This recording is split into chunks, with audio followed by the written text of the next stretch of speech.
Chicken আর সসেজে ভরপুর এরকম মজাদার হোয়াইট সস পাস্তা বাসায় বানিয়ে নিলে কেউ আর রেস্টুরেন্ট থেকে এত দাম দিয়ে কিনে খাবে না। ছোট থেকে বড় যে কেউ কিন্তু পছন্দ করবে এই পাস্তাটি। তাহলে রেসিপিটি শুরু করা যাক। এর জন্য এখানে আমি 2 কাপ পরিমাণ পাস্তা নিয়ে নিয়েছি। আপনারা আপনাদের পছন্দ মতো যে কোনো পাস্তায় ব্যবহার করতে পারেন, তবে এই পাস্তাটি ব্যবহার করলে দেখতে সুন্দর লাগে। পাস্তা সিদ্ধ করার জন্য আমি আগে থেকে একটি পাতিলে পর্যাপ্ত পরিমাণ পানি সিদ্ধ বসিয়ে দিয়েছি। যখনই পানিটা ফুটতে শুরু করবে তখন আমি এর মধ্যে 1 টেবিল চামচ পরিমাণ রান্নার তেল আর স্বাদমতো লবণ দিয়ে দিয়েছি।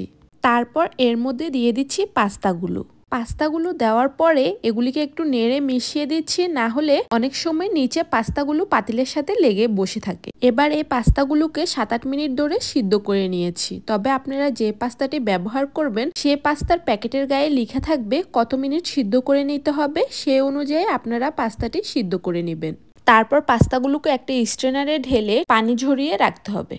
এবার আমি পাতিলের মধ্যে দিয়ে দিচ্ছি 2 টেবিল চামচের মতো রান্নার তেল। আপনারা চাইলে এ পর্যায়ে বাটারও ব্যবহার করতে পারেন। এবার এখানে দিয়ে দিচ্ছি চিকন করে কেটে রাখা 1/4 কাপ পরিমাণ চিকেন আর 1/4 কাপ পরিমাণ সসেজ।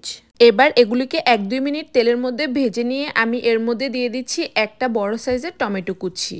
আপনারা টমেটো সস ব্যবহার করতে চাইলে এ পর্যায়ে টমেটো কুচি না দিলেও হবে, তবে আবার চাইলে দুটোই ব্যবহার করতে পারেন, তাহলে টেস্টটা আরও বেশি ভালো আসবে। এবার এর মধ্যে দিয়ে দিচ্ছি 1/2 চা চামচ পরিমাণ কালো গোলমরিচের গুঁড়া, 1 চা চামচ পরিমাণ সয়া সস, 1 চা চামচ পরিমাণ ওয়েস্টার সস।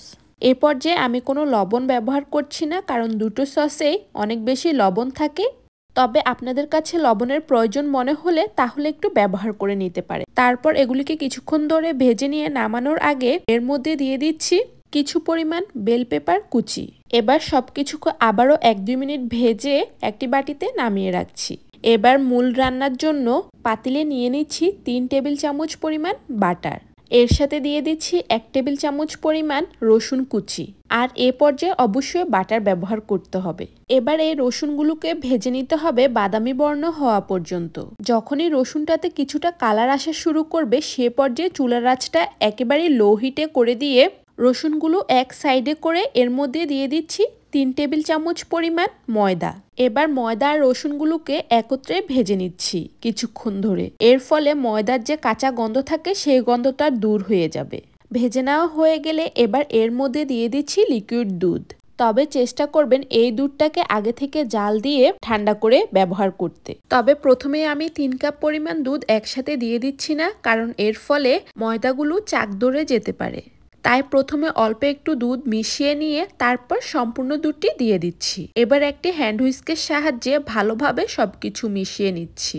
তারপর এর মধ্যে দিয়ে দিচ্ছি কিছু পরিমাণ অরিগানো, 1/4 চা চামচ ব্ল্যাক পেপার দিয়ে এগুলি মিশিয়ে নিচ্ছি। আর কিছুক্ষণের মধ্যে দেখতে পাবেন এর মধ্যে বলক উঠে এসেছে। সে পর্যায়ে আমি দিয়ে দিচ্ছি অনেকগুলো চিজ। আর আমি আজকে ব্যবহার করেছি মোজারেলা চিজ। আপনারা যে কোনোটি ব্যবহার করতে পারেন আপনাদের পছন্দ অনুযায়ী।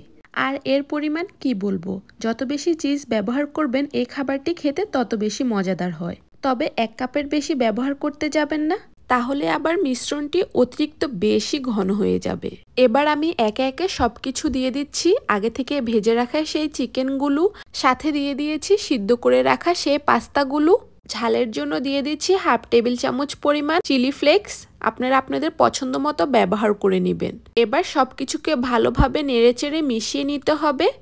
আর এই সম্পূর্ণ কাজটি করতে হবে চুলার আঁচটি মিডিয়াম টু লো হিটে রেখে। পাস্তাগুলো মিশিয়ে নিলে রেডি হয়ে যাবে হোয়াইট সস পাস্তা। আপনারা কিন্তু এ পর্যায়ে চাইলে গরম গরম হোয়াইট সস পাস্তা পরিবেশন করতে পারেন।